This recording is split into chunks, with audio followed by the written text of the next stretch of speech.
Você mora no Recife mesmo, cara? Eu sou de Recife, sou da Eu gosto capital. muito dessa cidade, fui tocar muito aí, muito. Teve uma vez que tava tocando com um grupo de samba, que sempre ia aí, chamado Casuarina, porque um dos cantores é filho do Lenine. Aí, cara, teve uma vez que a gente armou aí bastante show, sabe, na cidade, aos arredores. A gente ficou até em Aldeia, tá ligado? Essa cidade aí, Isso, aldeia. Uhum. cidade próxima. Tem até um choro maneiro, Chorinho em Aldeia, do Severino Araújo. E, pô, eu me lembro muito, assim, uma lembrança que eu tenho muito gostosa de estar morando aí, fazendo shows, né? Porque aí ele deu 2 carros pra gente, a gente se revezava, ia dirigir, ia tocar, ia nos lugares, e aí de manhã ia passear, enfim. Mas Recife é uma cidade que tá no meu radar, assim.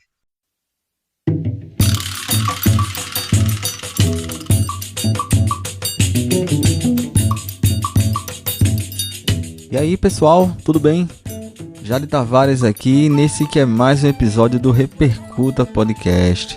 Eu tenho que admitir que toda vez que eu inicio, me bate aquela satisfação, aquele prazer de trazer mais conteúdo. É uma satisfação pessoal e também uma satisfação de estar mais próximo de vocês que vêm acompanhando o meu trabalho por aqui. E uma das coisas que eu faço questão é de expressar onde o Repercuta está hospedado, nas principais plataformas de podcast, os tocadores. Eu não sei por onde você chegou até aqui, mas o Repercuta está presente em plataformas como Spotify, Deezer, Amazon, Google, Apple Podcasts e vários outros agregadores para iOS e também para Android. O link está aqui na descrição e também lá na bio, na página no Instagram, que eu também te convido a curtir e seguir. Você pode me seguir também no meu Instagram pessoal, jade.tavares, onde eu posto outras coisas, outros conteúdos, inclusive conteúdos exclusivos para o Instagram. E se você quiser se aproximar ainda mais e me ajudar na produção aqui do Repercuta, eu também tenho um Pix, o jadetavares@gmail.com, onde tu pode fazer tua contribuição voluntária como e quando quiser, e se quiser também, você me ajuda e me incentiva também a produzir mais e melhor. Nesse episódio de número 49, eu tenho o prazer de receber o Diego Zangado, ele que é baterista, percussionista, educador e também autor do livro Samba de Bateria.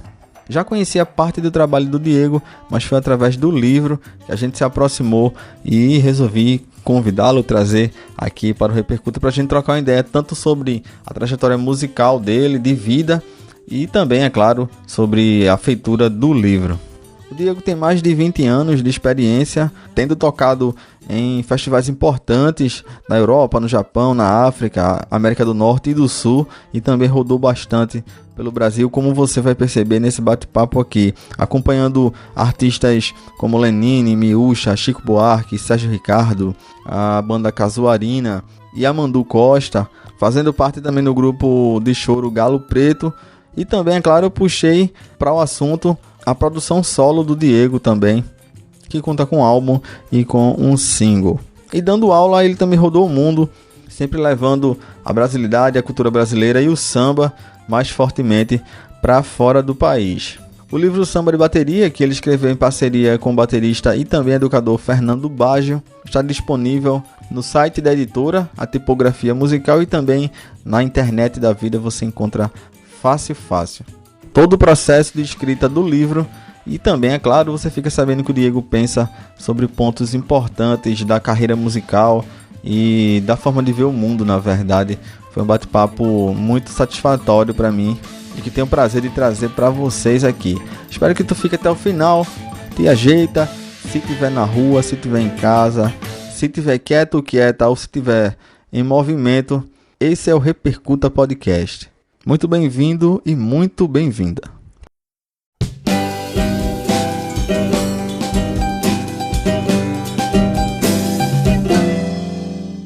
Te agradecer por estar aqui no Repercuta, uma honra de verdade. Finalmente chegou a hora. Te agradecer pelo envio do livro, velho, o Samba de Bateria. Te confessar que eu saboreei bem devagarinho, assim, sabe? Porque muita coisa eu aprendi ali, velho, assim. Uma verdadeira aula. Seja bem-vindo ao Repercuta, Diego.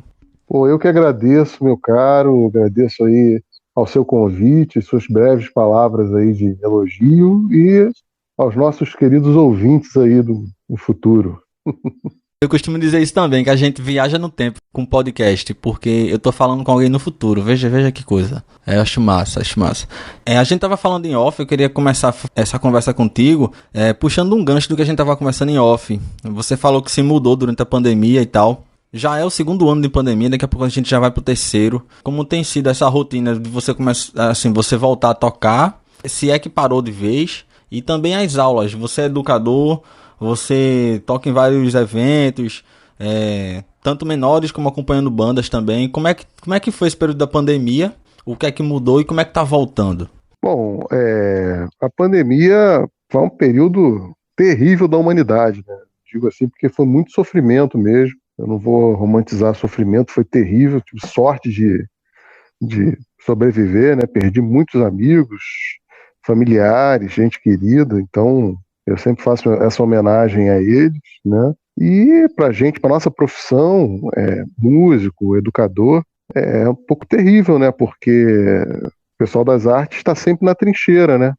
Trincheira que eu digo, aquele lugar meio nebuloso entre você realiza um trabalho, mas você não é, de certa forma, considerado um trabalhador regular. Muita gente pergunta, você é músico, mas vive de quê? Mas faz o quê? Aquele tipo de coisa, né? E então, assim, foi uma dificuldade terrível. Você, de repente, todos os seus shows caírem, turnê, essas coisas, né? E você ter que migrar para o online. Eu já dava aulas online antes da pandemia, então essa é uma realidade que eu já usava. Mas, por exemplo, eu não gravava online antes, eu gravava em estúdio. Eu sou meio sortudo e também um pouco velho para considerar que eu sou, tipo assim, uma geração dessas que foram os últimos moicanos de estúdio, né? Eu cheguei a pegar esse mercado de estúdio no Rio de Janeiro. E aí me vi tendo que aprender a operar online, né? Então, assim, eu não sou um técnico de som, não tenho. Então, é muito legal por um lado e por outro é uma esculhambação, porque a gente tem que viver, né? Eu não estudei para ser um técnico de som. Eu acho que, sei lá, nenhum baterista estudou, né? Teve que se virar. Então, acho que é mais fácil os músicos virarem técnico de som do que os técnicos de som virarem músicos, mas enfim, é a discussão que entra naquela questão, né? Como é que fica o nosso mercado? As coisas agora, 2 anos depois, estão retornando, e aí você vê na coisa do show business, né? Cachês defasados, condição de trabalho ruim, né? Enfim, é uma coisa que um dia a classe vai ter que sentar, se unir e conversar, senão não vejo muito futuro, não.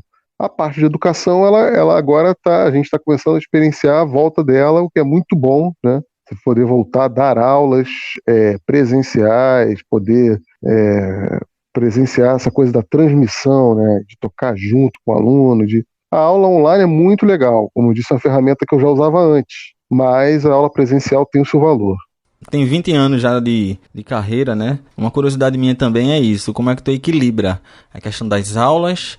Como é que tu para estudar o que tu quer também estudar, sabe? E assim, isso já tá bem amarrado com shows, acompanhando as bandas. Como é que tu faz essa logística também, sabe? Eu fiquei imaginando isso e queria saber de você. Olha, eu acredito que as coisas, assim, elas estão voltando, né? Então, eu sempre fui um cara bem disciplinado nessa coisa de estudo. E se tem uma coisa que eu aprofundei na pandemia, até por falta de trabalho, foi estudar ainda mais. Então, assim, eu sempre procurei reservar, nem que seja meia hora do dia, para dar uma estudada em alguma coisa que esteja querendo. Seja uma música que eu ouvi e gostei, seja um ritmo novo, que eu sempre gosto de aprender, né?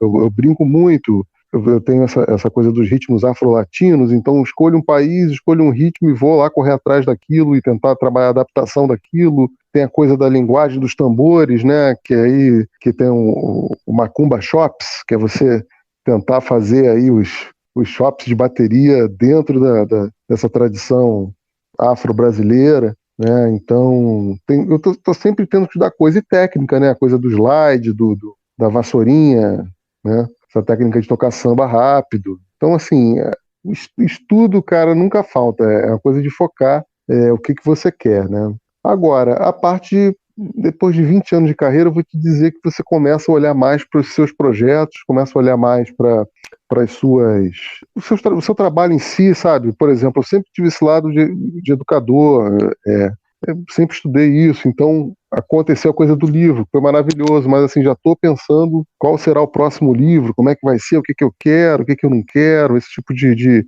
pesquisa mesmo, porque acaba que vira uma cachaça, né? Gostei. Eu não bebo, mas gostei. Diego, vê só. Tu falou de estúdio, né? Tu falou aí que é um dos últimos moicanos de estúdio. Já gravou com um monte de gente. Eu posso citar aqui Francis Rime, Ivone Lara, o próprio Lenine, Chico Buarque, Sérgio Ricardo, Fabiana Cosa, enfim, a própria Casuarina, né, que você citou também, e Amandu Costa. Tu tens alguma história em estúdio, alguma história interessante e que tenha marcado pra você e que tu consiga lembrar? Bom, tem algumas, mas eu não Que tu posso possa contar, contar. né? Mas, Olha, peraí, deixa eu fazer um parênteses aqui. Eu estudei o Diego Zangado esse tempo e eu fui ver lá o podcast, inclusive, que também indico pra galera que escuta e repercuta aqui também. Quanto mais melhor, na verdade. O do BateraCast lá. E aí o pessoal começou a perguntar, começou a imprensar Diego. uhum. E ele não soltou, meu irmão. Eu esperando algum assunto mais cabeludo e ele não soltou. Mas aí não custa nada tentar, né? Eu vou tentar também apertar ele pra ver se sai. Não, tem algumas coisas engraçadas e tal, mas é engraçado. O estúdio, ele é o lugar que menos as coisas dão errada, né? As coisas dão mais erradas ao vivo, né? Ao vivo é maravilhoso. Mas o estúdio, o que eu tenho de legal de estúdio é, por exemplo, uma coisa muito legal, uma vez eu estava gravando um projeto de um grande compositor que estava lá produzindo, projeto sobre a dona Irã Barbosa, compositor Carlinhos Vergueiro, cara do samba aí, da MPB. Aí eram vários artistas gravando músicas da Dona Irã, acho que centenário da Dona Irã. E aí teve o Martim da Vila, pô, um ícone, né? Um gênio da MPB, Martim da Vila. E como todo grande gênio da MPB, que isso é uma coisa que eu também aprendi vendo, são pessoas que vão cedo para o estúdio e querem se inteirar, estão ali desde a gravação da base, não é aquela coisa que só vai para botar a voz, né? Então nesse CD você teve Chico Buarque, teve o Martim da Vila, uma série de grandes artistas assim. Aí o Martim foi cedo lá, ficou lá ouvindo a música que ele ia cantar, o Saudosa Maloca, um clássico de samba. Aí o Martim da Vila ouvindo lá a base, aí ele, não, vou fazer então o seguinte, vou fazer a primeira eu faço pandeiro e voz, aí na volta entra essa base aí, e a gente acaba, tá, aí foi para passar a primeira e minha voz não tá saindo, minha voz não tá legal, a gente, pô, se olhando, né, pô, o Martim da Vila, ele canta daquele jeito muito particular dele, que é quase um discurso, né, quase uma fala, né, aí ele já sei, vou fazer um negócio aqui para dar uma azeitada na voz, aí pediu um salame fatiado e uma caipirinha de limão, cara. Que olhando aquilo, tô acreditando que esse cara vai mandar. Ele mandou o salame fatiado todinho, 2 copos de caipirinha de limão e cantou de prima lá o Saudosa Maloca. Ficou bom pra caramba. Caralho. Mas assim, eu já não peguei a fase dos doidões, né? Então, assim, a coisa do músico doidão e tal. Quando eu comecei a trabalhar profissionalmente, essa galera já tinha sido tirada do mercado. Esses são os que têm as melhores histórias, né? Mas vivi algumas como coisas interessantes e possíveis de contar, como essa aí.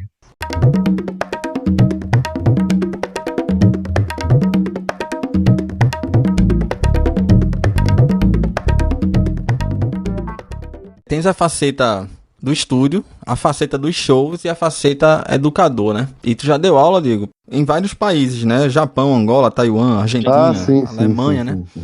A minha curiosidade, Diego, é saber qual é a diferença de um público pro outro, o que é que eles buscam, como é que tu já chega lá, como é que tu já é encarado lá, né? Por ser brasileiro, por levar o samba. Tu vê diferença entre públicos na questão das aulas? Olha, boa pergunta essa aí. Boa pergunta essa aí. Eu sempre saí do Brasil tocando música brasileira.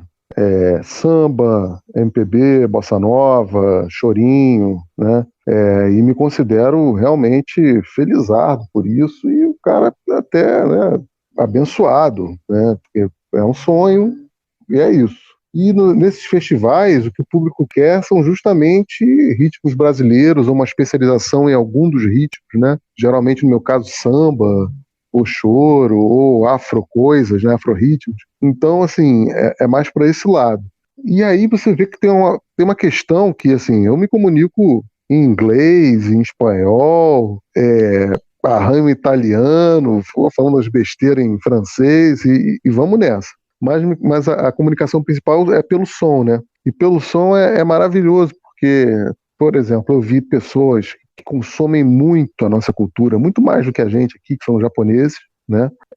Emulando muito bem as coisas de roda de samba, sabe? É impressionante mesmo a linguagem da coisa. Como vi também bateristas europeus super técnicos, lendo o que você está escrito, mas não pensando em momento nenhum sobre o swing, ou sobre o que, sabe, o que você está sentindo tocando aquilo ali, né? Sabe? E uma coisa assim que foi fundamental na minha vida foi ter conseguido dar um curso para uma galera lá em Luanda. Eram adolescentes num projeto de um professor de música cubano lá, excelente professor Yasmani, e eu dei aula para essa galera de ritmo brasileiro e foi sensacional, porque eu falei, quando eu vi que a onda era tocar, eu sentei na bateria e toquei, eles formaram uma rodinha à minha volta, ficavam batucando e tocando junto, eu botei um por um para tocar no kit, e cada um tocou lindamente, foi uma coisa natural, foi uma coisa assim, não tinha nada escrito, com o ouvido deles, com a vivência, com a coisa, né, irmanada que a gente tem, né?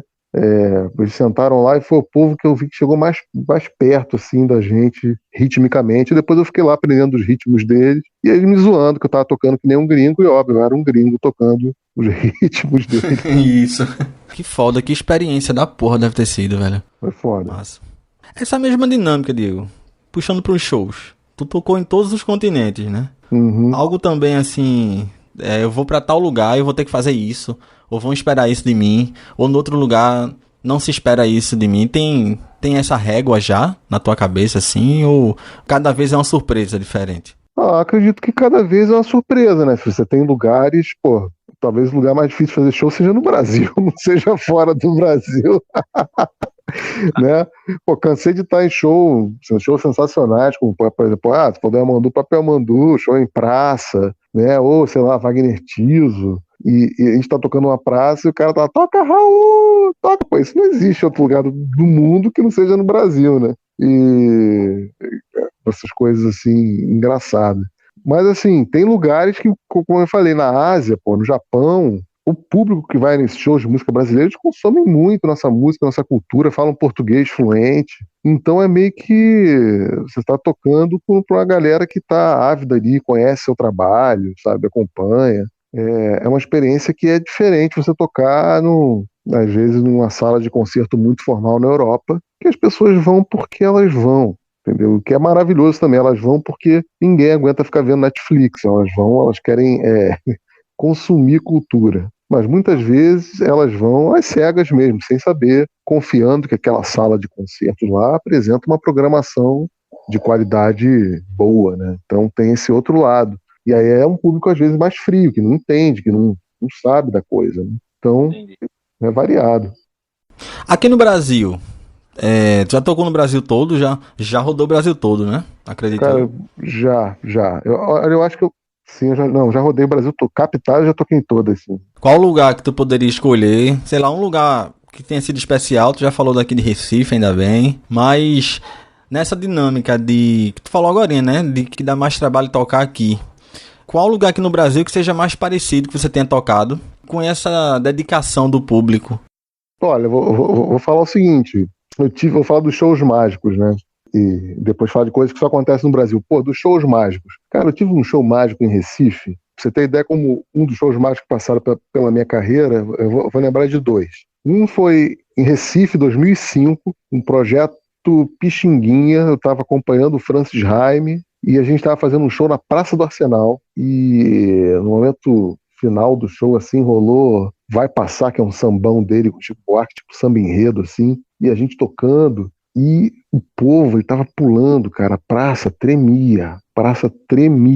Foi uma catarse coletiva, foi um negócio assim impressionante. Uma pena que naquela época foi uma época assim que não tinha essa coisa de filmagem, né, dos smartphones, né? O melhor aparelho era aquele Nokia da cobrinha. Então, já tem, tive dele. eu já tentei de tudo para achar essa filmagem, algum registro disso e não, só tem a memória dos músicos, popularizam o negócio, que aí você acha que o povão só quer saber de uma coisa, quando na verdade o povão tá ligado em tudo, né? E tem esse poder da música, que é impressionante, cara. Então tem essa memória de tocar com compositor, olha só, de bossa nova, de MPB, que pouca gente conhece, mas tem essa música chamada Vai Passar, e foi uma catarse, como é nos shows hoje, quer dizer, desde sempre, né? E a outra, cara, foi um show em Madureira, olha só, subúrbio do Rio. Madureira é um bairro desses que é mágico também, né? Porque é o bairro de 3 escolas de samba, 2 numa envergadura incrível, que é a Portela, e do outro lado da linha do trem, o Império Serrano. E ainda tem uma dissidência da Portela chamada Tradição. E eu estava tocando nesse bairro aí, num evento chamado Feira das Iabás, ou seja, Feira das Grandes Mães, né? Das mães mais velhas, coisa assim. E é uma feira de baiana mesmo, baiana de escola de samba, né? Que eu quero dizer. Então tem aqueles pratos, aquela comida maravilhosa, aquela feijoada, aquilo tudo em uma roda de samba. E a atração principal dessa roda de samba era o Casuarina, um grupo de samba que eu acompanhei de 2001, 2002 a 2017. E, cara, essa roda de samba começou quente, estava muito quente o Rio e tal, e de repente caiu um temporal no Rio de Janeiro. Temporal. E aí os caras de frente, assim, o palco era coberto, mas o público não, e era uma praça. E a praça não arredou o pé. O pessoal ficou ali sambando na chuva. Eu lembro que os músicos foram andando pra trás e eu brigando com eles. Vai pra frente, seus filhos da puta. Olha o público aí, porra. Aí eles olharam pro público e foi todo mundo tomar chuva também. E foi uma coisa... Quando é esse momento de catarse, é maravilhoso, cara. É sensacional. Isso aí são coisas maravilhosas. Muito bom, muito bom.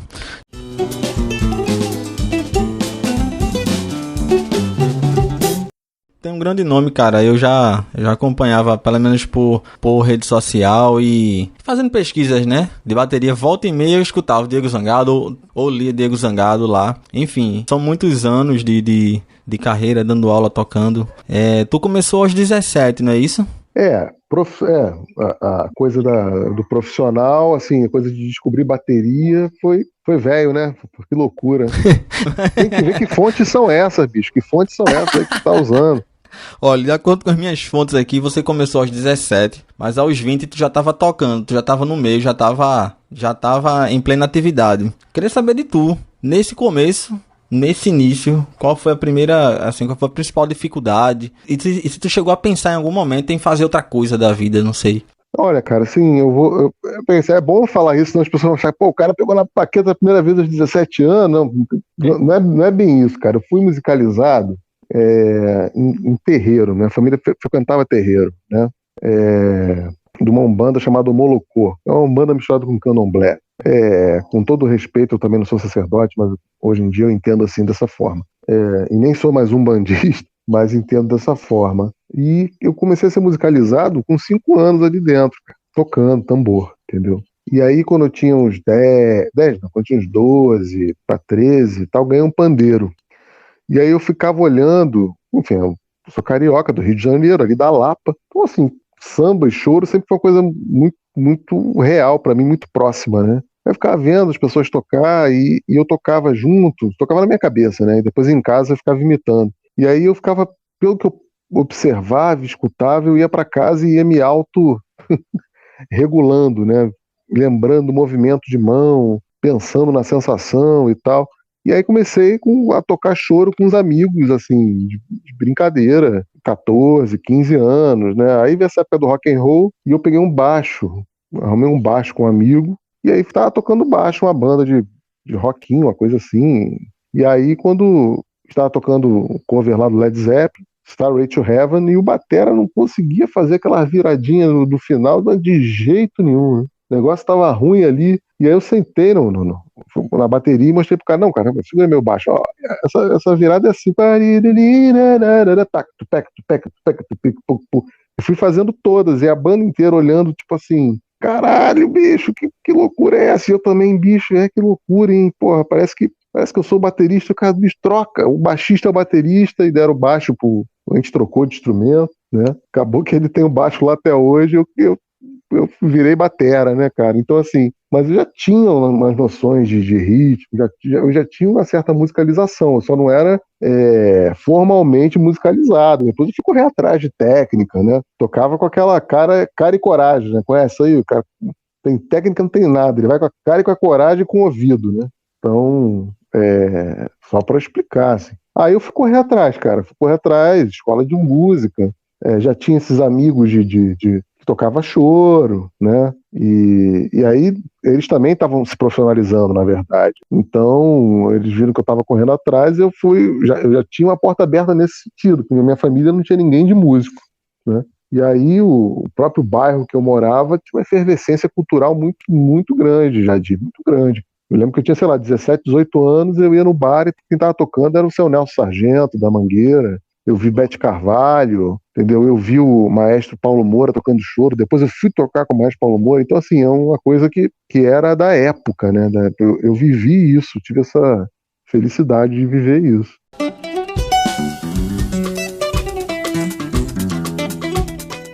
Entre os professores, Diego, o que é que tu pode trazer pra gente? Os professores que foram importantes, porque eu acho interessante porque você está mostrando, agora você demonstrou a tua carga de vivência, né? Tu estava vivendo aquilo e depois foi que tu foi formatar aquilo em estudo, né? Que foi estudar e tal, né? Assim, essa vivência, acredito eu, tu pode falar muito melhor do que eu, que você é professor, ela é tão importante quanto o estudo em si, né?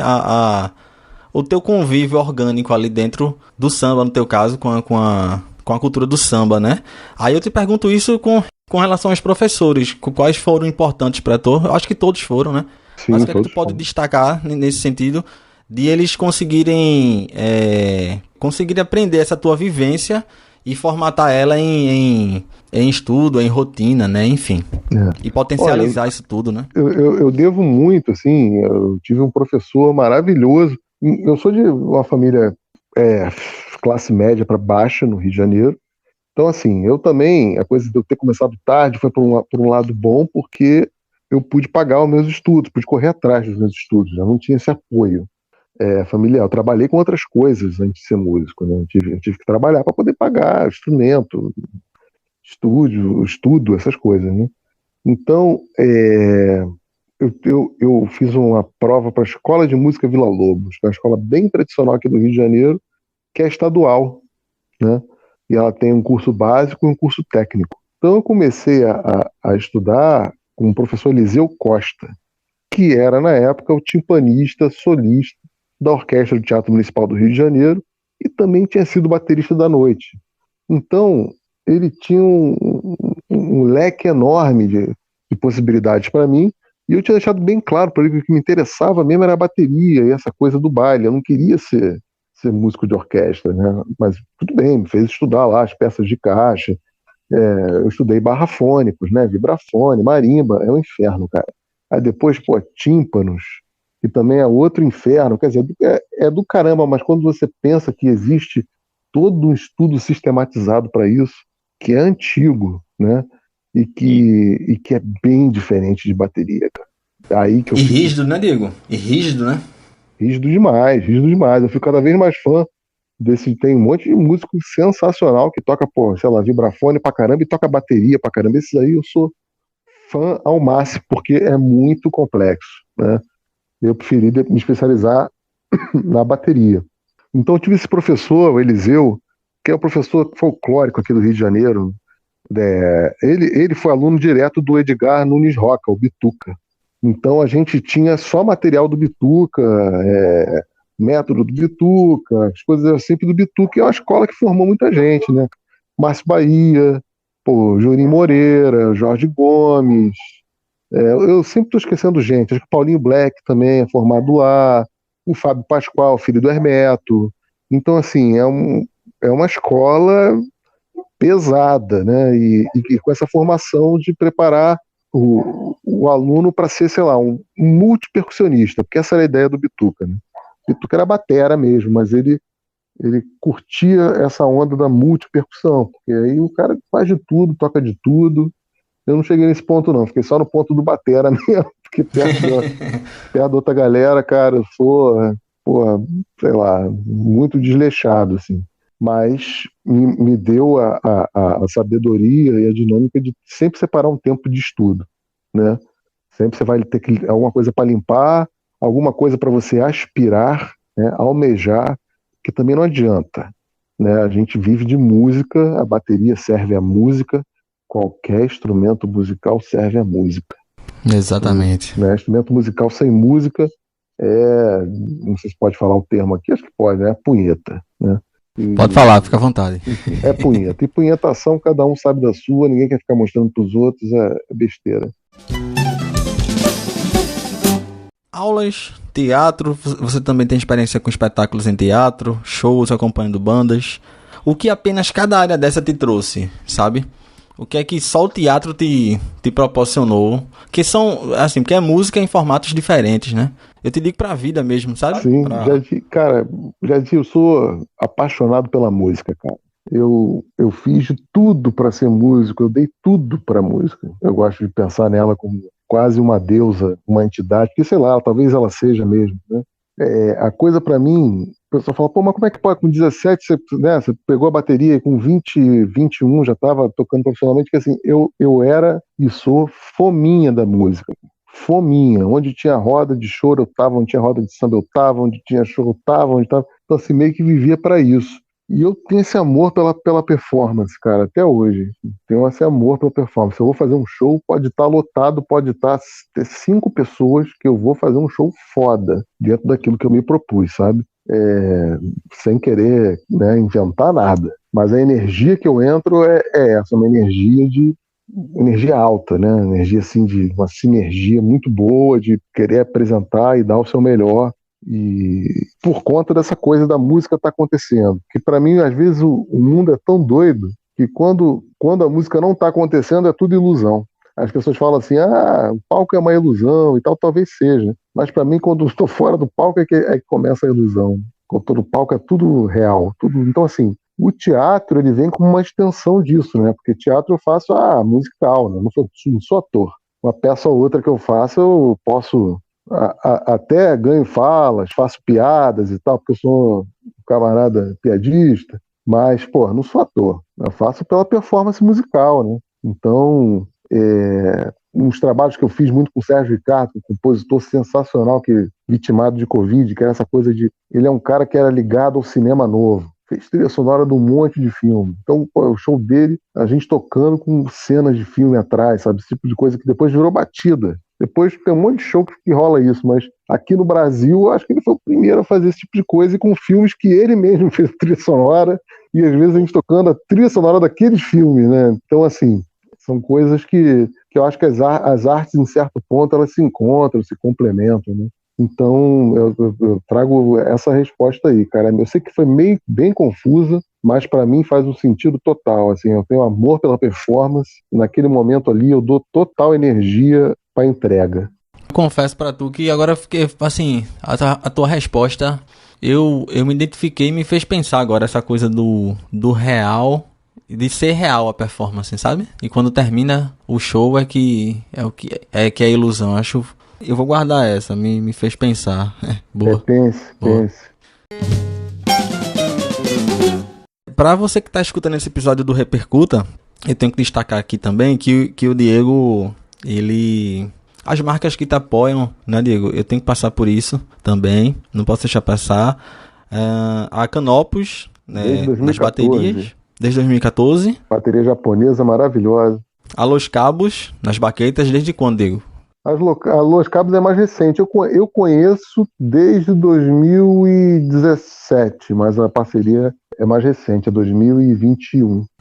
E a Shred Cases? A Shred é bem antiga, é 2009, é o grande Herbert Shred. E também tem uma mais recente, mas que é um namoro antigo, que é a Istanbul Mehmet. Isso, era onde eu ia fechar agora também, com a Istanbul. E puxando esse gancho, Diego, no episódio anterior do Repercuta, que já saiu, eu falei sobre a cobertura do evento, do lançamento do Prato Frevo, do Augusto Silva, aqui em Recife. Que maravilha. Foi uma maravilha participar, velho, assim, tinha que estar lá, aqui junto de casa, inclusive no Passo do Frevo, que fica na Praça da Sinal, onde você tocou, que você citou, aqui em Recife.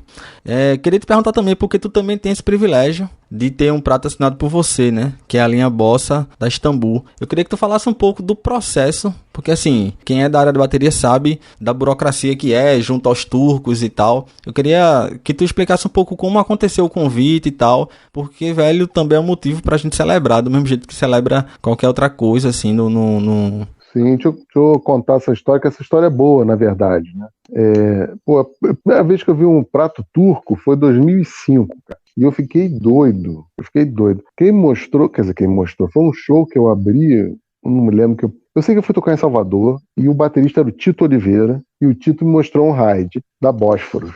Ele, peguei, que eu não conhecia ele, né? Fiz amizade, caralho, peguei, maravilhoso, e eu toquei, era completamente diferente de tudo que eu tinha. Eu falei, muito doido, ele me deu contato do cara da Bosch na época, e eu já saí de Salvador com um ride, né? Em 2008, eu já tinha, a maioria dos meus pratos já eram turcos. Em 2009, eu entrei para a Bosch, né?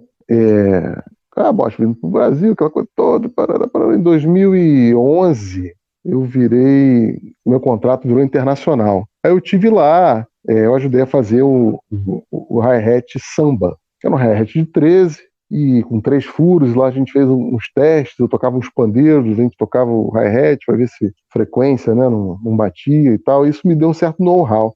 E aí depois, passados uns anos lá, virei mobília velha na fábrica, a qual eu deixo grandes amigos, mas enfim, eu virei mobília velha. E aí, eu assim, entendo como é que funciona a coisa dos turcos, né? Porque as pessoas às vezes não entendem que, primeiro, que aquilo ali é uma arte que é dominada há séculos, né?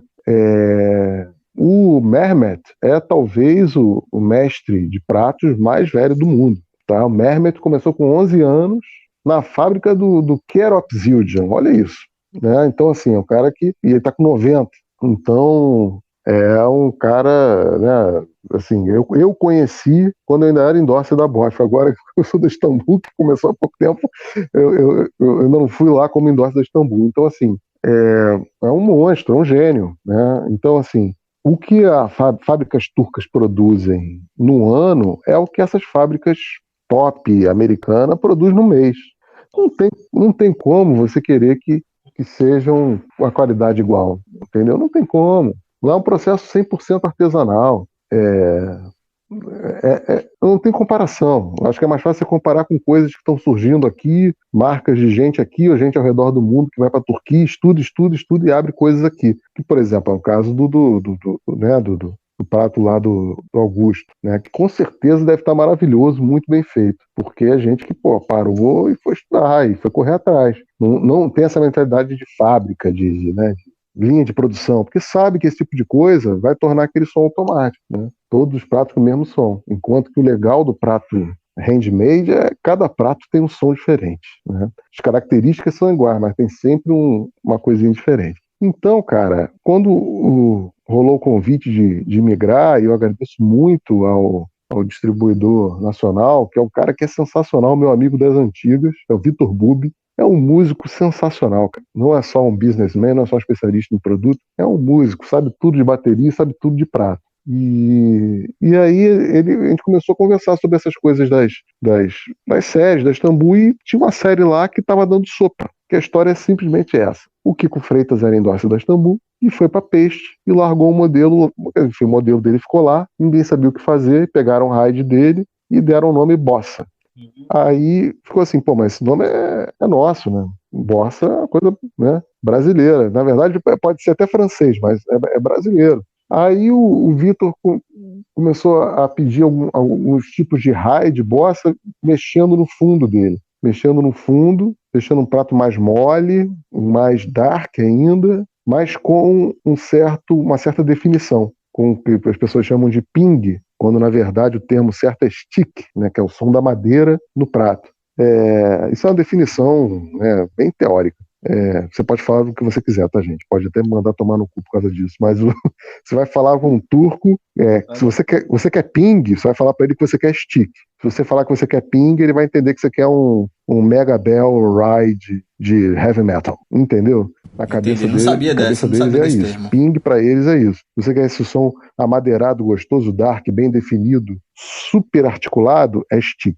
Então, um ride com bastante stick, aí eu pensei, pô, cara, vamos fazer um projeto de um hi-hat para acompanhar esse ride e com essa pegada de um hi-hat de música brasileira, que dê para tocar junto com platinelas, né? Com essa onda de massa sonora que é meio parecida, né? E aí surgiu o Bossa, que é um hi-hat de 15, o hat Bossa, é um hat de 15 polegadas, com 2 furos embaixo, no bottom, para dar aquele tique mais definido ainda. Ele tem martelamento profundo, que deixa o som mais exótico, digamos assim, tem frequências muito altas e frequências bem graves. Ele em cima é turco, ou seja, não usinado, natural, e embaixo dele ele é bem usinado pelo processo de lated, né, que passa um ferro e deixa o prato brilhante, né? Então, foi uma coisa que foi pensada pela gente e trabalhada lá junto com eles. Não rolou o lançamento ainda mundial por conta da pandemia. Geralmente eles lançavam na NEM, né? E até agora a coisa tá... Não sabemos o que vai acontecer, né? Então, assim, é um processo burocrático, é um processo complexo, mas eu fico feliz de estar numa fábrica gigante, que é a maior fábrica de pratos turcos, Istambul, e fico feliz de estar podendo fazer parte disso. A gente tá falando dos pratos agora, Diego. Muito interessante esse processo. Eu queria aproveitar para tu falar um pouco. Eu sei que deve mudar o teu set de acordo com o formato do show e tal, né? Muda de cada... Mas eu queria, assim, até puxando o gancho do teu disco, o Diálogos de um Chorão, de 2011. E também o álbum que tu tocou, que eu viciei de ficar ouvindo, que é o da Nils Carvalho. O Verde, Amarelo, Negro Anil, né? Que até foi indicado para o Grammy, né? Eu queria que tu falasse um pouco da tua timbragem, porque eu curti pra caramba. Como é que tu monta teu set, assim? Se tem um meio termo ali que deve mudar, acredito eu, né? São duas coisas diferentes que aconteceram, né? A primeira é o disco Diálogo de um Chorão, tem que contextualizar a galera. Assim, é um disco que dois músicos na época novos, que era eu e o Henry Lentino, bateria e bandolim de 10 cordas, a gente tocava, tinha um trio, um power trio de choro, tipo assim, um power trio de heavy metal, só que tocava choro. Com uma lenda do choro, que é o seu Walter Silva. Seu Walter Silva, na época, tinha uns 70 já, e a gente mais moleque. E o seu Walter, ele tocava aquele violão de aço, bem ferrado, assim. Tanto que o encarte do disco eram fotos do violão dele, aí que mostrava, tinha no violão dele grudado tinha Santinha, Nossa Senhora, tinha rachadura, as cordas eram de aço. Então, assim, não é um som de violão daqueles violões clássicos e tal, né? É um som meio... Então, assim, tudo ali foi pensado para ter essa sonoridade, digamos, trash.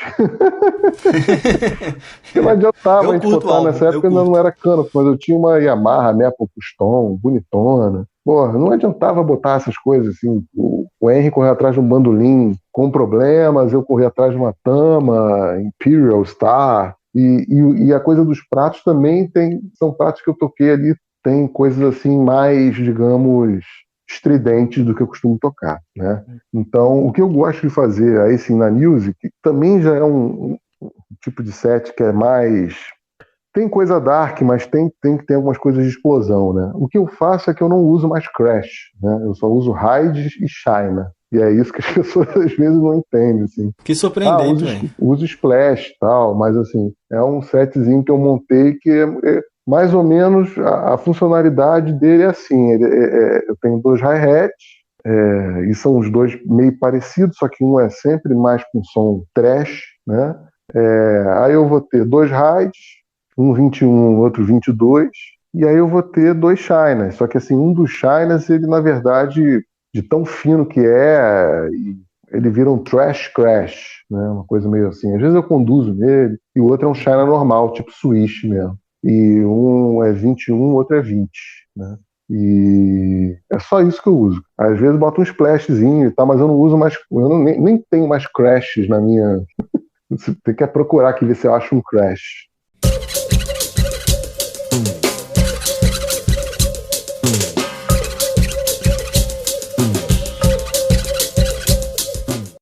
prato turco, né, cara? O prato turco ele tem essa coisa de ter 3 sons. Inclusive o pessoal fala, mas que prato turco tem, que o outro não tem? Ele tem 3 sons diferentes. Ele tem um som de ataque, de crash, né? Ele é possível crashear um prato turco, ele é mole, você dobra ele, tem um macete, né?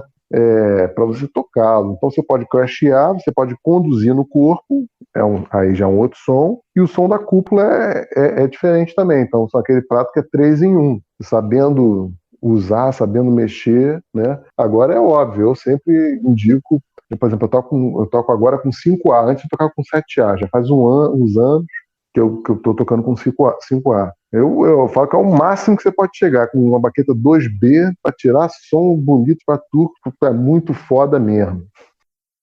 A gente vai falar um pouco sobre o samba de bateria, Diego, mas eu queria saber também que as fontes do Repercuta me disseram que tu tá preparando o segundo álbum, né? E aí, em que etapa tá? Curioso. Pois é, cara, tá na etapa do Senta e Chora, que é o seguinte, é, essa pandemia meio que fudeu tudo, né? Porque agora que tá reabrindo um pouco, mas aí eu também já não tô mais com aquela verba de pegar os amigos, as amigas e ir pro estúdio e resolver umas 6 faixas, sabe? Que eu tava antes. Então, eu já cogitei cada um na sua casa gravar e tal, mas aí entra aquela velha história que eu já te falei, pô, eu não estudei pra ser técnico de som, né? Pô, eu mesmo não fico tão satisfeito com o som que eu tiro do meu instrumento. Então, assim, tá nesse processo de organizar a sessão, sabe? Já tem repertório, tem mais ou menos os arranjos, mais ou menos as pessoas, é sentar e botar, sabe? Botar pra jogo aí.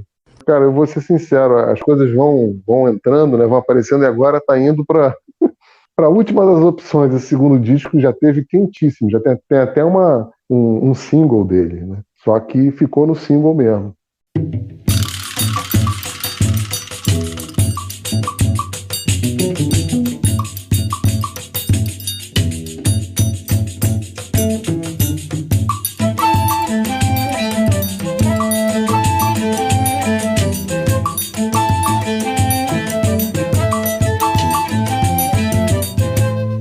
Repercuta.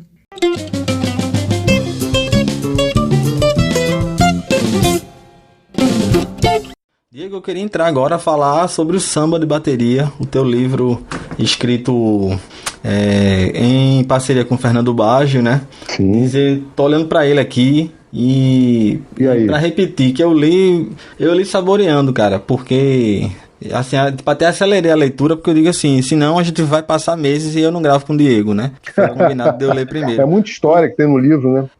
Tem muita coisa, é denso, cara, e ao mesmo tempo é leve. Tá entendendo a leitura, sabe? Então eu parei várias vezes, confesso pra tu, pra ouvir o que tu tava indicando, o que vocês indicavam, sabe? E fui procurar pra não progredir na leitura no automático, sabe? Aí parei pra ouvir. Esse disco aqui é fundamental. Fui assim, te agradecer mais uma vez porque me enriqueceu, velho, assim, sabe? Ô, cara, que ótimo. Pô, maravilhoso, maravilhoso. Eu vou te falar que isso aí é o tipo de feedback que, pô, a gente ama ouvir. Vou até falar pro Fernando. Pode falar, eu posso ter certeza. E vai ficar aqui especial, assim, guardado em lugar especial. Eu queria saber de você, Diego, como é que surgiu a ideia. Acredito que tenha sido natural, de forma natural, pela tua vivência, pela tua trajetória, né? Destacar para tu que para mim, mais uma vez, foi uma leitura fluida e perguntar para você como é que vocês buscaram essa leitura, assim, sabe? Principalmente porque tem uma parte, para quem não tem um livro, pessoal, comprem, vão atrás, porque além da parte de métodos, tem a parte histórica, que eu me deleitei ali, Diego. Como é que vocês formataram para que ficasse de forma leve, fluida? Porque acredito eu que muita gente, a galera quer logo ir pra prática, né? Quer logo punhetar. Normal também, normal. Não é isso? E sem ter aquele metabolismo de saber de onde veio e tal. Enfim, como é que surgiu a ideia, a tua parceria com o Fernando? Fica à vontade. Vamos lá. Esse livro, ele foi lançado, né, em 2019. Meu Deus, ou foi 2020? Agora, com esse negócio de pandemia, como isso acabou? Não, acho que foi 2019. Isso, olha só, esse é um livro que a gente começou a escrever em 2012. Foi a ideia que a gente começou, olha só. Pois é, a ideia era terminar justamente para lançar ele aos 100 anos do samba, 2017. Aconteceu de tudo um pouco que você possa imaginar, até a primeira editora que estava na jogada faliu, enfim. O que aconteceu foi o seguinte, Jadir, eu em 2005 aconteceu um negócio muito doido na minha vida, que foi eu tocar com Elton Medeiros, que é parceiro do Cartola, do Paulinho da Viola, enfim, só isso, né? E até então eu tocava samba, que nem todo mundo toca samba, sem saber que, na verdade, eu estou tocando um subproduto do samba jazz, fortemente influenciado pela bossa nova. Ou seja, né, você contava dois ou quatro, eu entrava na cabeça do tempo fazendo teleco-teco. Pac, pac, pac, pac, pac, pac, parac, pac, pac, pac, pac, pac, pac, pac. Nada contra, nada errado, né, até interessante. Até que eu peguei um Elton Medeiros da vida e ele, não, baterista conta, primeira música. Eu contei um e dois e pac, pac, tec, tec, tec, tec, perec, tec, tec. Ele virou e falou: meu filho, minha música não é gafieira, não. Isso aqui é samba. E eu falei: fudeu. Pensei comigo mesmo: fudeu, porque o samba que eu conheço é isso aqui. Tocando bateria, né? Conheço uma variação ou outra, não conhecia profundamente. Aí ele vira para mim e fala: não, eu vou contar, né? Aí ele conta assim: pum, pacatum, catecum, dois, catum, catecum, teca, catum, patecum, pum, pum. Aí você já entra todo mundo ali, né? Naquele swing, naquela. E aí eu comecei a notar que é o seguinte: esse samba que ele tocou, isso eu já conhecia. Só que eu conhecia dos batuques de macumba, dos batuques de percussão, né? Da coisa do tambor mesmo. E aí eu comecei a adaptar essas coisas para o set de bateria. E comecei a ver que isso, na verdade, são várias caixas de escola de samba estão aí, né? Então comecei a tocar realmente diferente. Um e dois. Ou seja, o bumbo já não ficou mais direto, o bumbo ficou meio um surdo de terceira, fazendo picotes, né? A levada de caixa, aí tem a ver com as caixas de escola de samba que nunca estão na cabeça, sempre estão em Ana Cruz, né? Então, mudou um pouco a coisa. Entendi que são as funções, aí eu comecei a mudar. E aí o Fernando, que é um amigo que eu conheci em época de Bósforos, me viu e falou: porra, bicho, esse teu jeito de tocar é muito doido, porque você meio que batuca, né? E eu meio que batuco mesmo. Aí eu falei: cara, porra, e ele na época, ele era o supervisor do quesito de julgamento de bateria das escolas de samba de São Paulo. Tinha me convidado para fazer parte do time de júri, e aí eu não podia, porque eu trabalhava muito no carnaval, neguei e tal, mas aí daí nasceu essa amizade, e aí a gente falou sobre as diferentes escolas de samba do Rio, São Paulo e roda de samba. Porque, por exemplo, os sambas de samba aqui no Rio sempre toca com muito percussionista, então é sempre uma forma de se aprender e, né, e tá ali junto. E aí, cara, a gente teve a ideia de, pô, vamos fazer o seguinte: a gente escreve um livro sobre semelhança e diferença das caixas de escola de samba do Rio e de São Paulo. Olha só que loucura, parecia até tese de mestrado, doutorado. A gente começou a ver, pô, bicho, como a gente tá, tipo, assim, atacando só 10% do universo do negócio. Quando a gente viu o tamanho da trolha que a gente ia entrar, eu falei: então vamos nessa, vamos botar aí anos, e a gente passou anos mesmo pesquisando e trocando e se falando quase que diariamente. Aí às vezes eu ia lá para São Paulo, e aí ficava enchendo o saco dele lá, escrevendo. Tinha dias, cara, que eu ia para lá, assim, ia tocar. Aí toquei na sexta, passava sábado e domingo. Era muito loucura isso. A gente escrevia de 9 da manhã às 8 da noite, escrevendo. Às vezes ele ia no Rio também, menos. Ele foi no Rio as 2 vezes fazer isso. E uma dessas a gente conversou com o Jorge Gomes, eu conversava muito com os outros bateros, Darneve, o Wilson Darneve sacaneava pra cacete. E a gente batia esse papo, e o que a gente decidiu em dado momento, e aí tem que dar todo o crédito a ele, que foi de registrar essas histórias, né, registrar a coisa em si do samba, né? Porque quando você não fala, o pessoal acha que é uma coisa que só acontece em fevereiro, né? E tem toda uma cultura por trás disso. Então, assim, tudo aquilo que você não nomeia morre, né? E essa parte aí realmente a gente deve muito ao Fernando, a parte de encadear, porque eu fiz os textos do Rio, ele fez os textos de São Paulo, a gente foi debatendo muito. Agora a parte como encadeou, isso aí foi ele, né? Foi a coisa assim, meio que a genialidade dele mesmo, de encadear as histórias, e é uma parte importante do livro, na verdade. A editora, cara, a gente teve que cortar muita coisa. A editora foi super parceira, mas ela volta e meia não pensa se não lançaria 2 livros, né? Um só com as histórias e o outro só com essa parte do método, né? Onde a gente vai aplicar essa teoria de você pegar uma caixa de escola de samba do Rio, de São Paulo, uma frase de um repique de anel, uma frase no repinique e distribuir como se fosse um fio de bateria, né? Porque aquilo, né? Tô tocando samba. Pô, mas na hora que eu vou solar, eu vou fazer rudimento norte-americano, né? Então, assim, não, legal. Eu não sou polícia de improviso de ninguém, mas, pô, existe uma coerência de discurso aí na história. E aí o que a gente está falando é só adaptando a fraseologia, adaptando o discurso, né? Queria parabenizar vocês também por essa escolha que tu acabou de falar, pela essa escolha pelos bateristas do samba mais puro, digamos assim, né? E não incluir tantos bateristas de bossa, nem do samba jazz, porque ele já tem reconhecimento, né? Já tem bastante reconhecimento, escola erudita, inclusive, né? Enfim. Não, eles são gênios e, pô, estão de parabéns, estão aquilo, mas, por exemplo, então, eu dou muita aula, eu já te falei isso, né? Tem uma aula que eu dou que é em cima do estudo de uma bateria, uma música do João Bosco, chamada Preta Porter de Tafetá, que é só o João Bosco, o Luizão Maia tocando baixo, o Wilson das Neves tocando bateria e o mestre Marçal tocando tamborim. E a bateria do Wilson das Neves é hi-hat e bumbo. E eu acho que tem uma hora que ele bota uma caixa. E é uma das baterias mais difíceis das pessoas conseguirem tocar igual. E é só hi-hat e bumbo 90% da música. Vai lá fazer. É isso aí. Entendeu? E hi-hat com as duas mãos. É isso mesmo, hi-hat com as duas mãos. Em dado momento da música, a maldade é tanta que ele ainda tira o bumbo, deixa só o hi-hat. Então, assim, o samba ele passa por outros caminhos, sabe? Uns caminhos diferentes, uns caminhos de que aí entra a coisa da vivência, entra a coisa da pessoa saber o que ela está fazendo, né? E não da coisa da nota em si, tem que entrar muita nota, tem que não entrar, enfim. Mas isso eu acabei tergiversando aqui, mas lembrando que eu também lembrei muito eu não falei dele, ele foi o cara que foi até mais meu companheiro do que meu professor, foi o Bolão, né? Que o Bolão ele tem um livro maravilhoso também chamado Batuque é um Privilégio, isso. Que é em cima de uma letra do Noel Rosa, né? Que não lembro se o nome da letra é Batuque é um Privilégio, acho que não. Mas a frase inteira é Batuque é um privilégio. Ninguém aprende samba no colégio. Boa.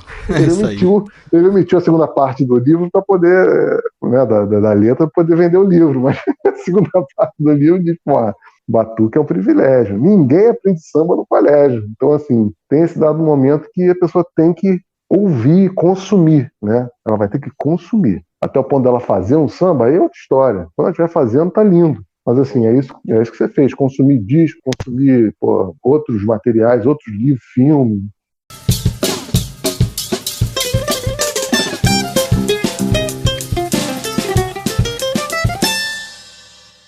Na parte histórica mesmo, por exemplo, gostei muito da questão da diáspora, né? E pra mim com poder de síntese, mas ao mesmo tempo com detalhes, sabe? E aí a gente consegue entender costumes, tipo, por que que o bumbo é usado daquele jeito, por que que a cuíca foi, por que que o tamborim foi. E aí a gente entende por que é que a utilização é daquele jeito dos tambores e posteriormente na bateria também. Uma parte que me chamou a atenção no livro foi sobre... a mudança do set de bateria no samba, ela seguir questões mercadológicas, né? Na tua visão, a evolução da bateria no samba, ela, em que medida, assim, ela tem mais costumes espontâneos, digamos assim, ou em posição de mercados? E aí eu fiquei pensando até onde é espontâneo, até onde é em posição de mercado e tal. Eu acho o seguinte, essa é uma pergunta bem capciosa e complexa. E eu acho que envolve uma história bem, assim, uma resposta bem a lá Nelson Sargento, né? Também acompanhei esse grande mestre do samba, porque ele não só era compositor, violonista, ele também era pintor, ele era pensador, e ele tem esse samba maravilhoso que é o samba agoniza, mas não morre. Alguém sempre te socorre antes do suspiro derradeiro. Então, assim, quando a gente pensa que o samba está se acabando e vai morrer, vem alguém e dá aquela modificada em tudo, porque eu acredito o seguinte, sempre foi mercadológico, tá? Quando eu falo isso, não é questão de crença, é questão da gente ouvir determinadas faixas, determinados discos, né? Você vê lá um disco do Dorival Caymmi com Ari Barroso, o nome do disco é Dorival Barroso e Ari Caymmi. É um disco meio instrumental, meio de canções dos dois, e é o Dorival tocando violão, o Ari Caymmi tocando piano e um baterista chamado Juquinha, que é o baterista das antigas. E o kit dele de batera era caixa, bumbo, surdo e hatch. Esse é um disco de 58, ou 57 ou 58. Não tinha rádio ainda, não tinha rádio no Brasil, você tá entendendo? O Luciano Perrone, que gravava Carmen Miranda, que gravava Billy Blanc, que gravava, você vai ouvir as coisas tudo caixa e hatch, né? Você vai ouvir essas gravações mais antigas, é tudo caixa, muita caixa, chocalho, né? Então, por exemplo, não tinha rádio, o Luciano Perrone mesmo falava assim, o prato não dá samba, porque o prato que tinha era prato de ataque. O cara usava uma vez só na música, né? Aí, cara, veio essa coisa do jazz, aí veio a bossa nova, aí começaram a ter os sambas com prato grande. Então já tem a coisa mercadológica número um, né? Quando viram que a rádio era um sucesso, começou a dar dinheiro, aí você começou a ter tempo de rádio, porque antes era o governo que patrocinava tudo. Aí depois você começou a ter tempo para os anunciantes, né? Então, para poder caber na grade, as músicas tiveram que mudar de tamanho. Então, a música que antes tinha 5 minutos, né, passou a ter menos. E foi descendo, foi descendo. Você pode ver que até hoje o pessoal fala, não, que se em 17 segundos essa música não prestar atenção, o cara passa para a próxima, né? Então, assim, olha que loucura, o negócio saiu de 5, 3 minutos para 17 segundos. Isso é mercadológico, né? A bateria do samba ela se manteve meio igual nos anos 70, né? Mas aí já tinha todos os pratos, todos os tontões, né? Todos os surdos, que é o que chegava aqui, né? E nos anos 80 viveu aquele apogeu do pop, do rock, né? Galera tocando com bumbo 22, tom de 13, com pele hidráulica, aquele sonzão bem abafado, assim, né? Mais pro grave. Quer dizer, é uma coisa que difere, porque aí eu falo que assim, que é diferente, porque aí já é viagem minha. O instrumento de percussão original é tudo no couro.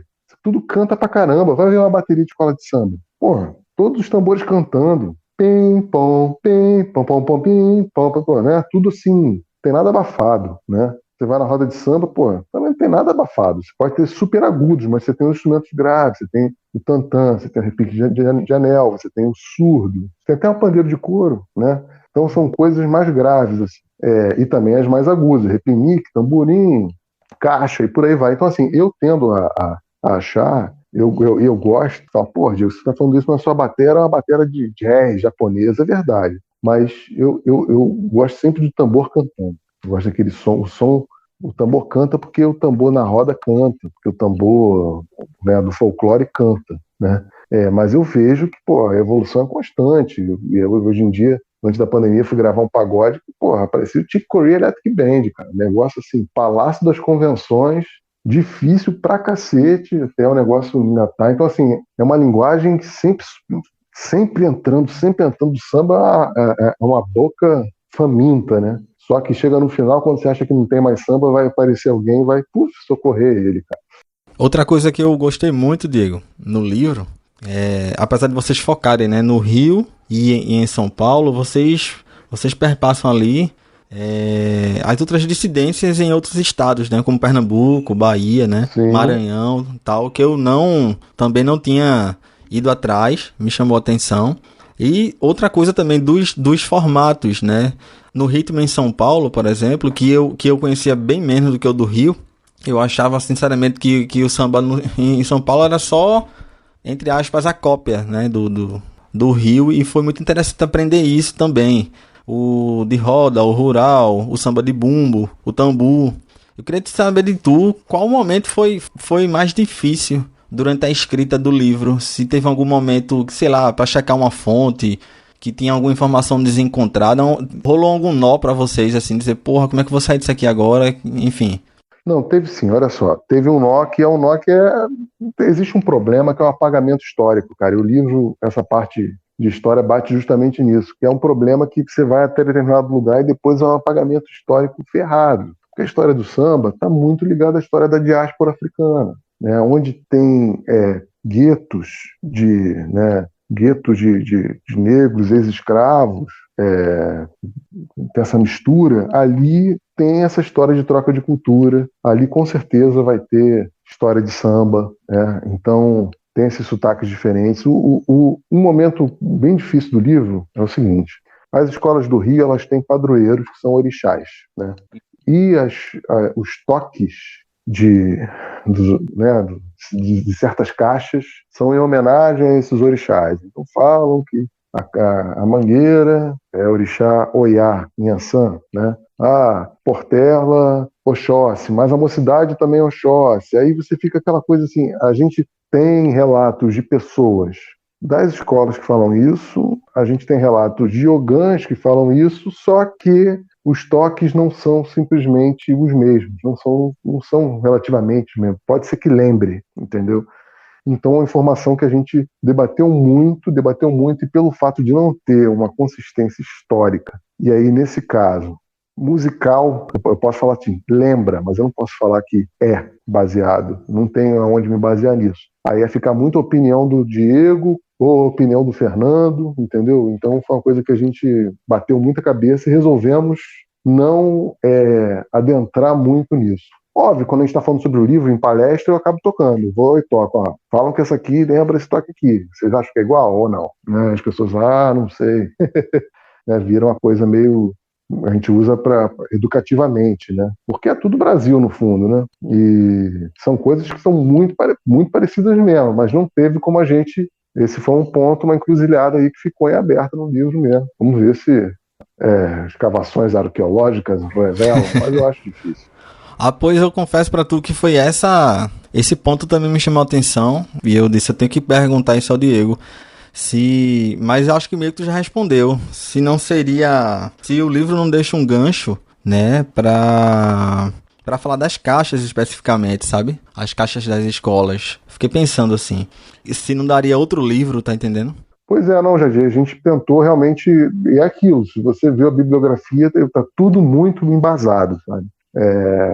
Não tem muito assim de opinião nossa, não. A opinião nossa estão nos exercícios, né? Que é a vivência nossa. Agora, assim, essa parte histórica aí, se você ver a bibliografia, tá tudo muito embasado ali, muita coisa.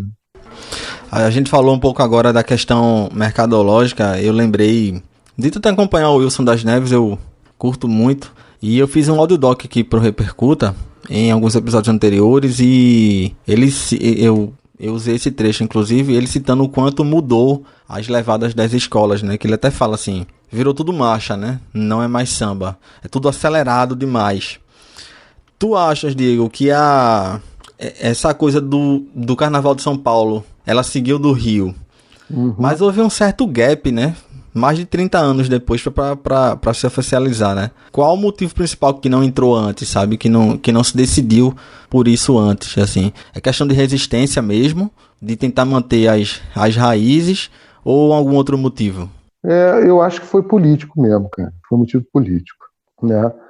Também é esse assunto que você tem pouco material a respeito. Eu acho o seguinte... As escolas de São Paulo, elas são famosas até por tocarem mais rápido que as do Rio. Mas sim, teve uma mudança aí, e aí de novo entra naquela questão de a hora, porque os patrocinadores, porque agora tem que ser em 90 minutos, porque senão vai perder ponto. É aquela coisa que é gourmetizada demais, né? A escola de samba, ela funciona o ano inteiro. Óbvio que ela trabalha o ano inteiro para aquele momento ali do desfile de carnaval, mas é uma atividade que movimenta e sustenta uma comunidade o ano inteiro. Tem essa discussão que não é feita, as pessoas não gostam muito, mas eu não sei o que seria da cidade do Rio de Janeiro sem carnaval. Eu só sei que é um evento, quer dizer, eu faço ideia porque não teve há 2 anos o desfile em si, mas o desfile e o evento carnaval aportam uma quantidade absurda de recursos na cidade, né? E as pessoas não gostam que falem isso e tal, mas é uma coisa que é absurdo. O Fernando sabe os números maiores, porque em São Paulo, que é São Paulo, já era uma coisa absurda.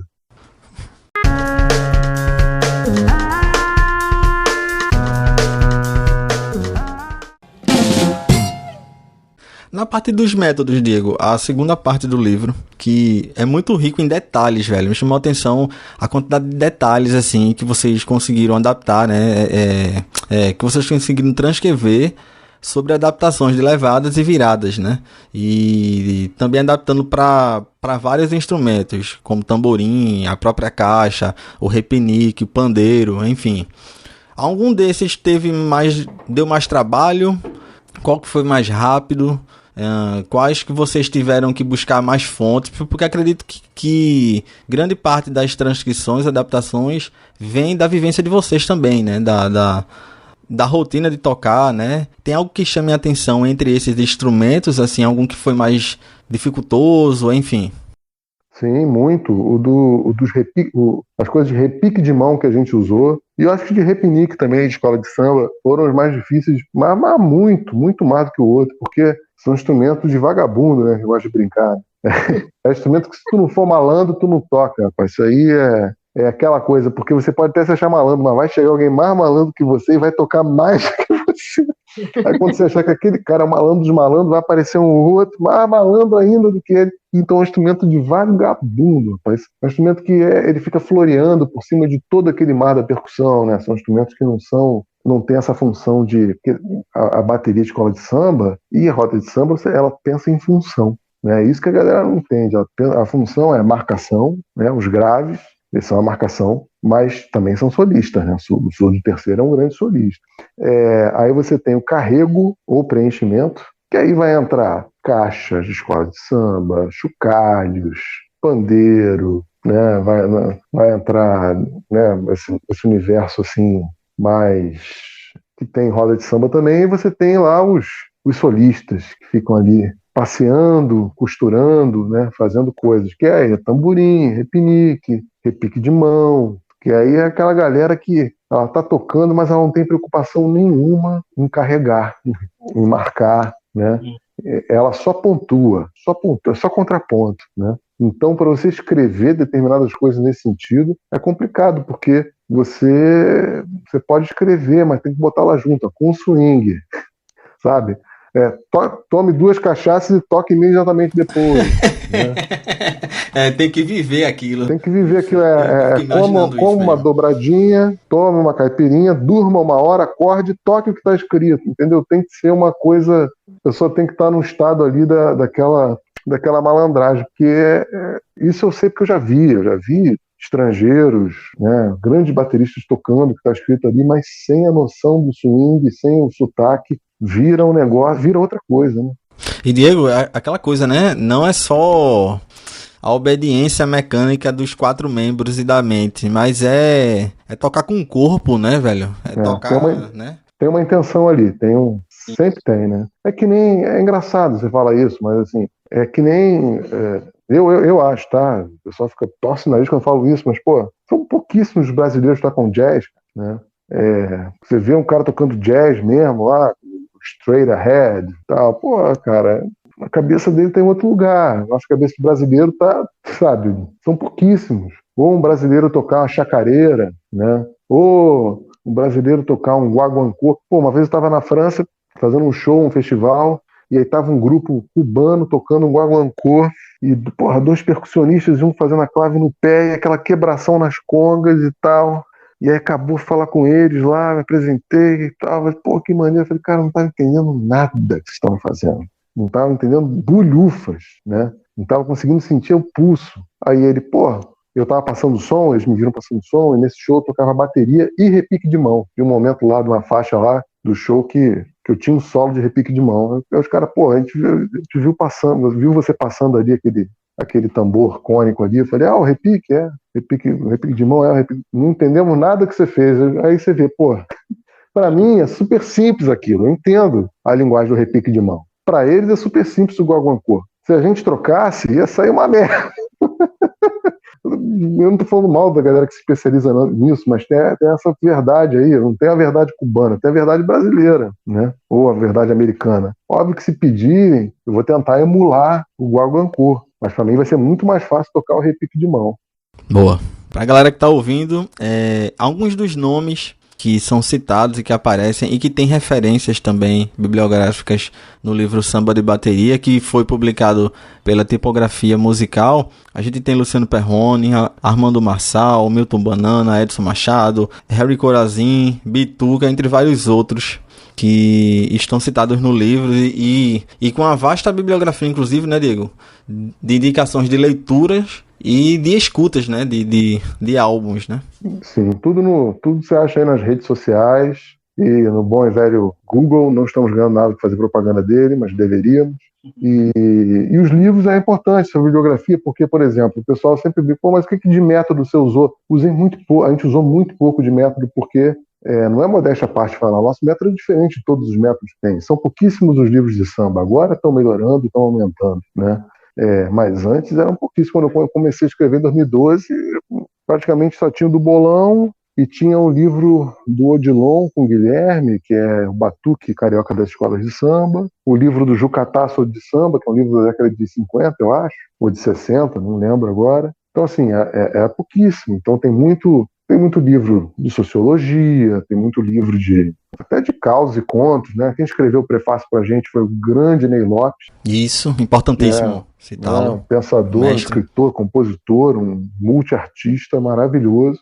Porque a gente pensou assim, foi um cara que estava, e foi verdade, foi um cara que ajudou a gente em dado momento, né, nessa pesquisa de material, nessa coisa de tentar chegar o mais próximo da origem, que é onde é esse momento meio que de apagamento mesmo, né? Então é um cara que estava ali e ajudou, e veio mostrando, né, assim, eu amo aquele prefácio dele.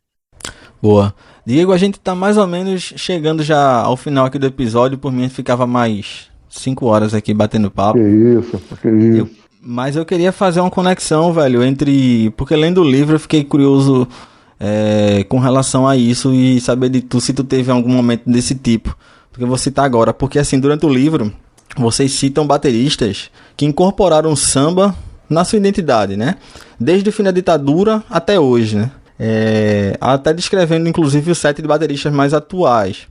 Eu queria saber de tu se você se viu dentro do livro em algum momento, no sentido de, assim, se tu se encontrou naquele, dizer assim, poxa, eu sou assim, eu faço isso por conta disso aqui, sabe? Aconteceu algum incerto, assim, nesse sentido? A primeira coisa engraçada que eu quero citar é que eu não sabia que eu ia ser citado no livro. Quem me citou foi o Fernando, sem eu saber. Exatamente. Ele combinou com o editor. Você tá lá. Fiquei meio chateado com isso, porque fica parecendo que o cara já escreveu. Aí, quem me citou foi o Fernando, eu não soube disso, eu soube quando o livro chegou. Ele e o Bruno, nosso querido editor da tipografia, me enganaram, né? Então, assim, queria deixar isso bem claro. Eu tentei me colocar no teu lugar, assim. Será que de repente o Diego pesquisando, ele se viu dentro de algum contexto daquilo ali, sabe? Dizer assim, poxa, eu frequento tal lugar por conta disso aqui, eu descobri por que eu toco assim por causa disso, eu escolhi os pratos, por exemplo, por conta daquilo. E em algum momento tu viu que era algo que te suplantou, que te carregou para um lado ou para o outro, e que tu descobriu em detalhes ali, aconteceu um momento assim? Eu acho que, sei lá, um pouco da minha vida toda, né, Jadir? Eu sou nascido e criado dentro dessa questão, assim, eu devo tudo à cultura brasileira, principalmente ao samba, né? Eu faço parte desse movimento, que foi um movimento que revitalizou o bairro da Lapa do Rio de Janeiro e revitalizou a cena de samba do Rio de Janeiro. Eu me profissionalizei junto com esse movimento, quando ele estava acontecendo, né? Que foram os anos 2000, a Lapa no Rio de Janeiro, onde coisas impensáveis e maravilhosas aconteceram, encontro de gerações, isso que eu te falei, tô num bar e tá fazendo um show lá, o Monarco da Portela, com a galera jovem tocando, a galera velha também, jovens e velhos dançando, ou do nada tá num boteco daquele pé sujo que só serve sopa, cachaça e cerveja, e aí tá rolando uma roda lá dos amigos, e do nada para um carro e desce a Beth Carvalho com um cavaquinho e canta com eles no gogó, entendeu? Porque combinou de passar lá, ver o seu Nelson Sargento fazendo noite, ver esse pessoal assim que é baluarte, estão fazendo noite, fazer baile, né? Ou então, por exemplo, baile só de choro, né? A gafieira dançante só de chorinho, olha que coisa que nem existe, né? Isso não existe. Então, assim, isso é uma coisa que eu vivi, eu dancei, eu paquerei, sabe? Eu tomei pileque, eu toquei pandeiro, eu tava ali, sabe? Então, assim, esse tipo de coisa, de certa forma, carrego, né, junto, ver o Aladim tocar bateria, o seu Valtinho tocar bateria, que é um dos primeiros bateristas da Beth Carvalho, que é a galera que toca desse jeito que hoje se faz de slide, né? Então, assim, ver com esses caras, ver como é que é isso aí, mestre, tá? Tu olha, se tu aprender, tu vai tocar, se não aprender, danou-se, sabe? Aquela pedagogia das ruas, né? E aí então, assim, são coisas que que faz parte da minha história, de estar ali junto, aprendendo, de estar ouvindo, né? Então, eu devo tudo a isso, cara. Devo tudo a isso. Então, a história do livro nasce dessa premissa de 2005 ter tomado esse puxão de orelha e ter mudado tudo, né? Mudado, na verdade, assim, pô, não tem pra que eu querer ficar parecendo o Tuti Moreno, porque o Tuti Moreno ele é foda pra caralho, é o Tuti Moreno, porra. Né? Deixa eu correr atrás aqui em cima de outras coisas que... Aí eu fui ver que eu fui correr atrás, eram coisas que eu meio que já sabia, meio que eu já tinha tocado em outros instrumentos, em outra realidade. E aí eu tentei tentar ficar parecido com o Tuti Moreno e tentar achar aí quem é o Diego Zangado, quem é esse cabra. Boa. Eu levantei essa bola de propósito para você cortar, inclusive, porque para demonstrar o quanto eu achei legal também você ser citado no livro mesmo, sabe? De vivência disso. E essa coisa de... você falou 2005. Em que ano pra tu é o momento em que tu começa a construir a tua identidade sozinho, assim? 2005, olha que é a loucura, né? 2005 foi o ano que começou. O ano que terminou, ainda não sei, cara. Pra mim, ainda tô construindo. Boa. Essa Massa. que é a... E, sei lá, eu já fiz essa pergunta para esses grandes bateras aí que acabaram virando meus amigos, e a resposta é meio parecida mesmo, porque essa galera, eles não param de descobrir sonoridades e coisas, e ficam numa piração mesmo disso. Eu acho que, óbvio, Diego, pô, calma aí, você vai ouvir o Kiko Freitas, é o Kiko Freitas, vai ouvir do Ribeiro, é do Ribeiro, o Celso é o Celso, mas na cabeça deles, eles estão ainda... Eles boa, sabem boa. disso, mas eles estão pesquisando ainda sonoridades e coisas, que eu acho que na nossa cabeça, do nosso ouvido, né? O baterista ele é muito curioso com essa coisa dos sons e timbres, né? Isso eu vejo com todo baterista, né? Enquanto, sei lá, o violonista, o instrumento de cordas, ele vai procurar o som, a gente procura uns muitos sons, né? Se for percussionista, então, é isso que eu estou falando vezes 20.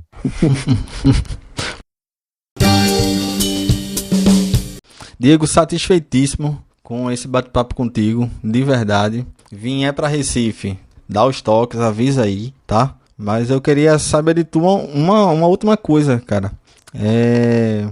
Você rodou o mundo, tocou em todos os continentes, aulas, enfim. Tu acabou de dividir muita coisa com a gente aqui, de vivência. O que é que te falta, assim, nesse sentido de... tem algo específico que tu queria ter feito ainda na música e não fez e que vai fazer e que tá na busca? Meu caro, eu acho assim, o que me falta virá, né? Vai vir. Não tenho maiores ansiedades a respeito disso, não. Vai acontecer, vai vir.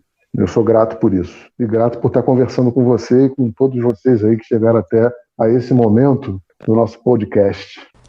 Esse foi Diego Zangado aqui no Repercuta Podcast. Diego, um prazer te receber mais uma vez. Eu queria que tu deixasse teu contato pro pessoal que vai querer ter aula, toda a aula online. E pra galera que queira comprar também o livro, né? E deixa os contatos e muito obrigado mais uma vez, velho. Pelo bom humor, generosidade, enfim, por tudo, pelo papo. Valeu. É isso, Jadir. Eu que agradeço, meu caro, mais uma vez a você. Com certeza, estando em Recife, vamos combinar de ir lá na Brasília Teimosa comer aquele camarão gostoso, hein? Bora-se embora.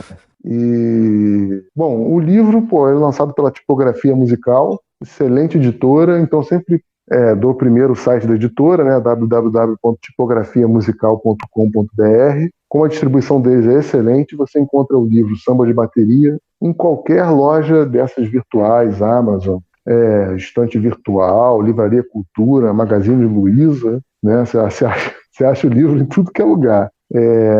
Sobre meus contatos, eu estou lá no Instagram e no Facebook como Diego Zangado, acredito que seja o único. Eu acho que sim. Diego Zangado. Se tiver outro, vocês procurem por Diego Zangado com uma bateria, prato, com algum instrumento na mão, sou eu. Só dá um alô que eu sou facinho. É isso, gente. Obrigado, viu?